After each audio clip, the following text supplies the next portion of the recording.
Hello, everyone, and welcome to the Asher Marketing Podcast. This podcast is brought to you by Asher Agency, a full-service marketing agency with offices in Indiana, West Virginia, and Washington, D.C. For nearly 50 years, Asher has helped our clients tell their stories, reach customers and prospects, and stand out from the crowd. To learn more about how we can help your company, visit asheragency.com or contact us at hello@asheragency.com. My guest is Madison Maxwell. Madison, how you doing? Good. Thank you so much for having me. I really like your new name because it's easy to pronounce. I always trip over people's names, but that one was pretty easy. How is married life? Oh, it is such a joy. Remind me, when did you get married? May 26th. Okay. So Memorial Day weekend of this year. All right. Well, Great. Well, I'm glad to hear that's going well, and thank you for having an easy-to-pronounce name. I always appreciate that. So you and I met some time ago, but I want to catch up on what's new and hear about what you've been doing at Grace College. But before we do that, I want to go back in time because with our guests, I usually start by having them talk about their career path. And what I'd like to hear about is when did you start thinking about a career and what did you do about that? And then did you pivot or did you stay in a straight line toward the career you're in now? Yeah. So I have two parents who graduated from college, so I kind of always assumed college would be part of the story for me. Yes, I'm one of four. Okay. And are you oldest, youngest, in between? I'm the second. Second. Okay. Yes. Did the first go to college as well? Yes. All right. So it was kind of assumed that's what you were going to do. All right. Yes. And where did you grow up? Was it around this part of the world? Quincy, Illinois. Quincy, Illinois. Yep. So it's right on the Mississippi River. Okay. Just 20 minutes from Hannibal, Missouri, if you know where Mark Twain's from. Yeah. So, Okay. And so as I started thinking about what I wanted to major in, the field of communication became more and more interesting to me. Okay. At one point, I thought I wanted to be a news reporter. Okay. And then that kind of shifted and really enjoyed giving speeches. I was that's pretty unique. Most people really don't like to do that. Yes. Yeah. I was awarded several scholarships my senior year of high school that required acceptance speeches. Okay. And I'd kind of get up in front of a group and it just was a comfortable thing for me. And so that kind of solidified communication. But I went into college not sure about where that would take me. Yeah. And the longer I studied communication, I realized that is the beauty of the degree. Yeah. Is that it opens up so many doors. Yeah. And so anyway, fast forward to my senior year, my senior capstone class gave the assignment, basically find your dream job. Wow. And this is senior of college at Grace? Yes. Oh, yes. Sorry, I missed that. No, that's okay. So I ended up attending Grace College, arrived in 2015, and did a 3-year accelerated bachelor's degree in communication. Okay. Because you knew COVID was coming and you say, I want to be done before the pandemic. So senior capstone project, find your dream job. That's amazing. That's really a cool project. Yeah. And so I found this job description for a communications officer with World Vision. Yeah. If you're not familiar with World Vision, they're a humanitarian organization that is in nearly 100 countries around the world. Okay. Has about 3,500 or 1,000 employees. Wow. So this massive NGO. Yeah. And basically structured my research project around how do I equip myself to be qualified for this job? Yeah.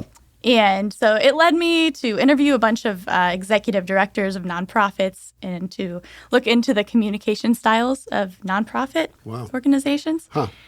And long story short, a classmate of mine came to me a few months later, right before graduation, and said, I found this internship with World Vision. Oh, wow. I think you should apply. Wow. And so we were at a coffee shop. I pulled out my laptop, quickly applied, sent away my application.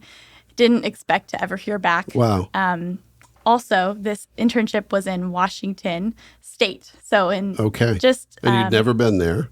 I had been. You'd been, but, yeah, just for a visit. So in your application, did you mention the research project that you'd done? I don't think I did. Interesting. Yeah. Wow, okay. Yeah. But ended up going through a series of interviews and getting the position. It was a 10-month fellowship. Oh, wow. That's amazing. Yeah, I think about a month after graduation, I packed up my bags and moved to the Seattle area. Wow. So a couple questions. One, why did you choose to do an accelerated program as an undergrad? Yes, I was drawn to the idea that I could get that extra year of experience in the field, which really was what the fellowship became. It felt like this fourth year just to learn and almost experience. Like a master's degree level experience. Yes, exactly. Yeah. So, I'm really glad that I went that route. There's a part of me that was like, oh, am I going to miss out on that fourth year of that college experience? But it was a blessing. Yeah, well, that's great. So what was your experience like in Seattle, a place you never lived before? What was that like? Yes. Oh, it was amazing. I mean, every weekend I'd be out in the mountains hiking. On my daily commute to World Vision, I'd see Mount Rainier. Oh, wow. If you've never been to Washington, it is just gorgeous. Yeah. And I ended up getting paired with a girl from Michigan who was in the same fellowship, so had someone to live with. Nice.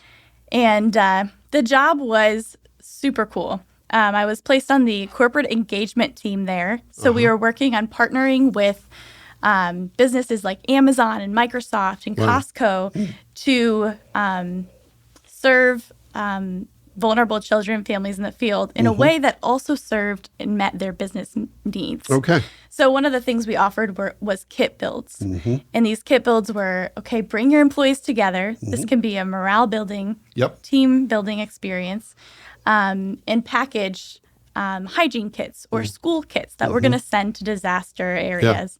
And so one of my projects while there was to basically ensure these kit builds were on event planners' event portfolios so that they could offer corporate events this activity. Oh, that's great. So your fellowship ends, and is that when you decide to go back and get a master's degree, or do you start working and then decide to go back and get a master's degree? Yes. Or is there something in between that I'm missing? Well, so the 10-month fellowship ends. Yeah. And I had such a great experience. I wanted to do it again. Oh, I wanted to pick up and move somewhere I had never been. Okay. And so, Winona Lake, I had already done that, been there, done that. It was not on my radar to go back. Yeah. So I was sending applications all over, even internationally. Oh, wow. Was actually offered a field journalist position in Malawi, Africa. Wow. So kind of bizarre, but during the midst of all of that, I get a text from my advisor at Grace College saying, hey, there's this position available. Okay. I think you should consider it. All right. So, and this is someone on the faculty side, but not a staff member. Right. Okay. Yes. All right. And you said, okay, maybe I'm not done with Winona Lake. Yes, that's right. All right. So I started thinking and praying about it, and it just became the clear choice. Yeah. And so I returned to my alma mater in 2019. Okay. All right. And your role at that time is it public relations and content manager from the start? I believe my title was just PR writer at the time. All right. Okay. Yes. And you start there in the summer of 2019, and things are going swimmingly. Yes. And then the pandemic hits. Right. Yes. And does that change your job? Does it change your world other than all of a sudden you're working remotely? How did that go? Yeah. So, and you had asked earlier about the master's degree. So I started that January of 2020, which I think was the perfect time to start a master's because little did I know I'd have all the time in the world to work on it. Yeah. But the pandemic came. We got sent home. So I actually went home with my parents who live in Quincy, Illinois. Yeah. Enjoyed time with family, but the workload did not decrease for me. During that time, I was asked to do things like write the campus COVID commitment, things that I never would have expected. Help out with administrators who have so much on their plate, help draft a speech for graduation, for the virtual graduation. So things like that where I was just the other duties as assigned list became really real. Wow. Well, that's a good experience, even if it didn't feel like it at the time. Yeah. So tell us a little bit from your perspective. I think a lot of people who listen to this podcast probably know the name Grace College, but when people who aren't familiar with Grace ask you, tell me about the place you work, what do you say? Yeah. So Grace College is a Christian liberal arts institution of higher education. And I think just a few bullet points that stand out about Grace, they offer that 3-year degree. Yeah. And you can also do a 4-year blended undergraduate and master's degree. Yeah. It's a Christian institution, so people there are deeply moved by their faith and are very genuine in their faith. And I think this year more than ever, I'm just seeing students really on fire for Jesus, which is really cool. And we're also located in a resort town. Yeah. So it's just a beautiful location. The Winona Lake is just a few blocks from campus. And so students enjoy sunsets and getting out on the water. And Grace College has a boat. They do. Yeah. Yes. So I actually summered for a weekend in Winona Lake, and it was great. We got a little Airbnb, and we walked to really nice restaurants and walked to the shops and walked to the beach and walked the trails. So if you haven't been to Winona Lake, it's worth checking out. Yes, yeah. for sure. Yeah. Well, tell us a little bit about your role. You work as part of the team. Matt Metzger, who was here previously on the podcast, he's part of the same team. But tell us about the team you work with and what your role looks like today. Yeah. So there's 9 of us on the team. When I came on, I think there were only 6. So we are a full-service agency. We have everything from video and photo to graphic design, social media, website, all of it. Yeah. So my role as PR and content manager is really to oversee the written identity of Grace College. So that entails all of the PR functions, from sending out press releases and media contact and crisis communication management, to more of the marketing heavy side with content creation and blogs and print piece copy and web copy. So there's a lot that falls onto my plate, but I could not do it without my student workers. So I have 2 to 3 Grace students who help me with all of those different projects. And that is truly one of my favorite parts of my job. Well, yeah. I mean, it's rare at your relatively young age, relative compared to me, that you get to do mentoring. You're usually the one being mentored. So that's great. Now, are these students in the same academic program that you were in? Most of them, They either have a major or minor in communication. Some are English, some journalism, but generally in the the Department of Humanities at Grace. Oh, that's great. So that's great. Yeah, it's been so fun too in my short time there. It's been 5 years. I've been able to see graduates go on and do amazing things. Yeah. I have one graduate who works for YouVersion Bible app. She's a copywriter for them. Another is in the communications department at a hospital in Michigan. Another is at an ag newspaper. So it's just been really cool to see them go out and do what they love. Yeah, that's great. So what are some of the challenges in your job? I would imagine just the pace, because the demand for what you do probably never ends. What are some of the other challenges, to give maybe some perspective to the other marketers who listen to this podcast? What are some of the challenges you deal with, and how do you navigate those?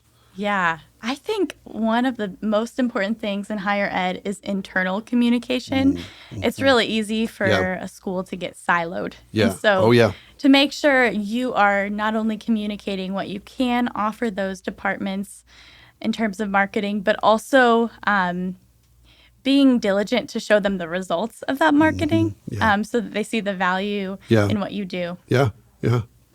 Well, that's the best, having been doing this work now for 30 years. The best thing about 2024 is it's all measurable. The worst thing about 2024 is it's all measurable. Yes. So you can see when things aren't maybe working, and then you have the opportunity to turn them around.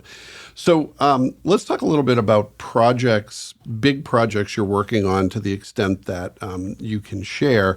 What are some of the things that are at the top of your to-do list? They're maybe, interesting, maybe they're making you anxious, keeping you up at night, but at the same time, they're exciting. What are some of those big projects you're working on? Yeah, so we just rebranded for the school, which was, from beginning to end, probably an 18-month process. So this is logo, not brand new, but a tweaked logo, or was it brand new? We took the athletics logo and made it the institutional logo with a few tweaks. Yeah, so the shield and the helmet, okay. Yes. And new mission, vision, values, all That's that. Right. Okay, Yep. New strategic goals. Yeah. Which that was not my team. There's a strategy task force for that. But new messaging. We used Donald Miller's story brand as a framework to develop the messaging. And how much of that did you have the opportunity to author? Well, with the help of my team and all the input and the brainstorming, I mean, it was my job to take all of those thoughts and to create the creative platform. Wow. So that's pretty daunting. Yes. So what's your process look like for that, to the extent that you have a process?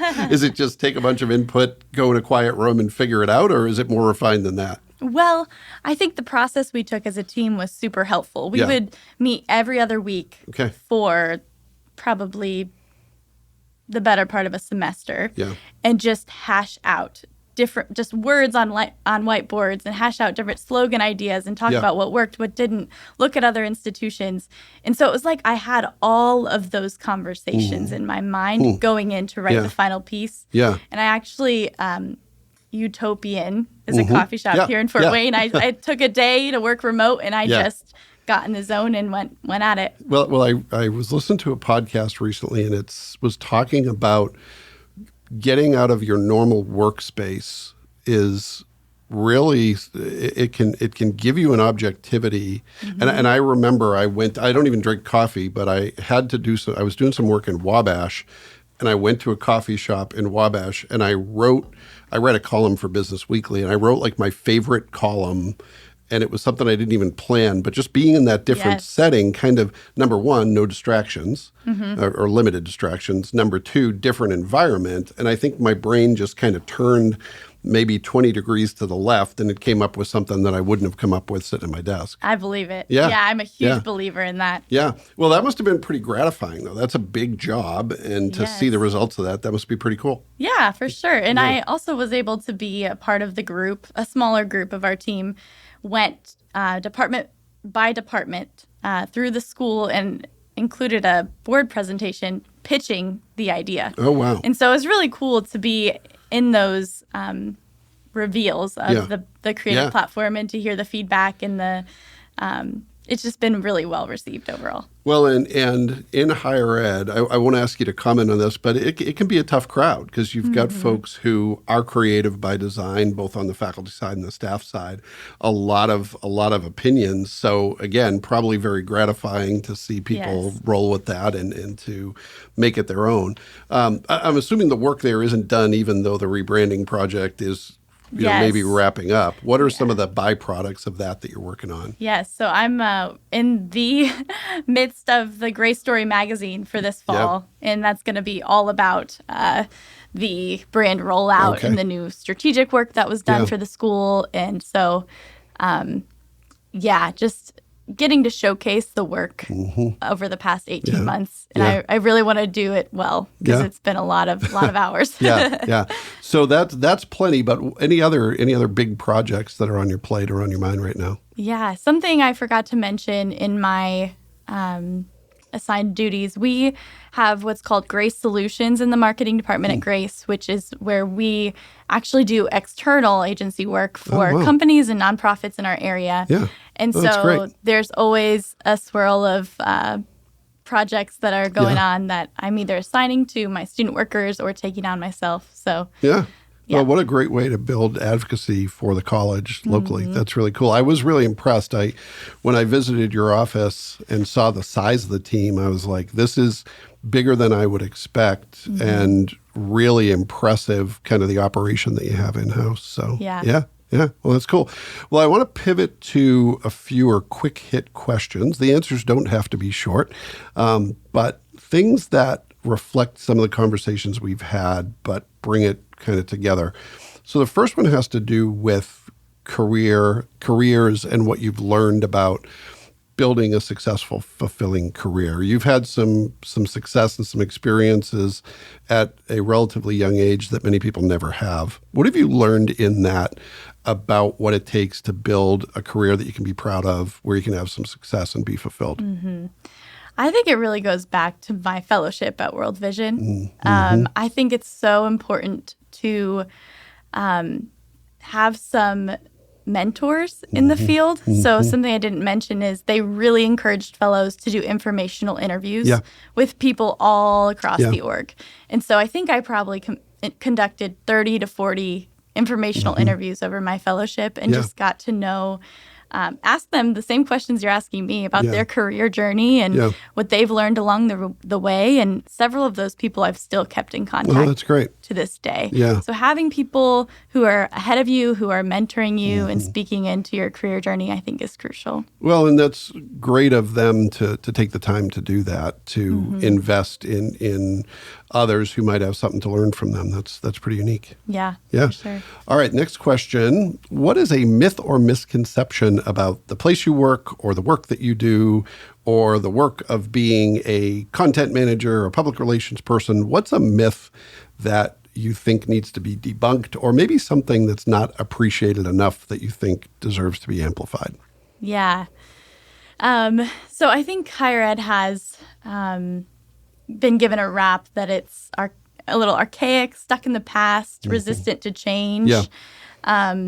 And that just is not the case at Grace. I think I've seen so much innovation over the years, and specifically in the marketing department. I mean, we really strive to be leaders in the industry and to even leaders at the campus. Yeah.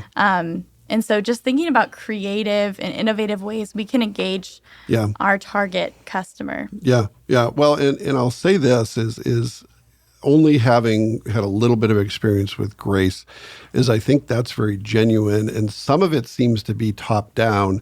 You have a pretty cool president. Oh, yeah. I mean, I do a lot of work with Indiana Tech, and Carl Einoff is someone who has set a really high bar for sort of a modern higher ed leader. But your president comes pretty close. He seems like someone who, is not stuffy, not typically what you'd expect of higher ed, but still professional and still, someone who has a big job. But that trickles down. I think there are places in higher ed that are archaic, right? But it's really great to be at a place that doesn't fit that description. It really is. Yeah. And how does that help you in your work? Why is that important to you? Yeah, well, as a creative, you don't want to be given a ceiling. I mean, I feel like, especially Matt Metzger, my boss, has created this culture where the sky's the limit. Yeah. Like, it is safe to throw out a big, crazy idea that has never been done before. And so I'm really thankful to work in that space. Well, and one of the things that's impressed me about Matt in the conversations we've had is that because he doesn't come from a higher ed background, he doesn't have these limits on what's possible, right? Yes. It's kind of like the template is whatever we make the template, which is kind of cool. Right. And again, kind of unique. Yeah. Yeah, we were one of the first schools among our competitors to embrace TikTok. And today it's, everybody's on it, but higher ed was very hesitant. Oh, for sure. And still is in many corners. So yeah, that's great. All right. One last question for you. And this has to do with the tools you use in your work. Especially when you're on the content side. As I've said, there's so much demand for what you do, and it can be overwhelming. And many of us have found little hacks, little tricks, tools, apps, whatever. Sometimes they're analog, sometimes they're digital, that help you get more done. Is there anything in your world that is important to you that fits that description, something that you think is worth a mention? Yes. As a PR professional, I have to give a shout out to Meltwater. Okay, yeah. I love that platform, and it helps me send out press releases to targeted areas, track just the downloads and opens and clicks that they're receiving, and enables me to follow up with everyone in a really streamlined way. And then also on the crisis communication side of things, just to be able to be notified anytime we're mentioned. Yeah.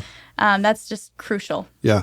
And Meltwater, if I'm not mistaken, also provides a database of journalists. So it's going to update for you if somebody has a job change. And there's a lot of turnover right now in media. It keeps track of who the journalists are at different publications. Yeah, that's huge. All right. Well, in 160 plus guests, you're the first that's mentioned Meltwater. So really? There you go. Okay. We're learning new things today. Yeah. Well, Madison, thank you so much for doing this. It's great to learn more about your story and hear about all the good things you're doing at Grace College. Really appreciate it. Yeah, thanks for having me. And thanks to everyone who took the opportunity to listen to this episode of the Asher Marketing Podcast. We'll be back next time with another great guest, and we hope you'll join us then.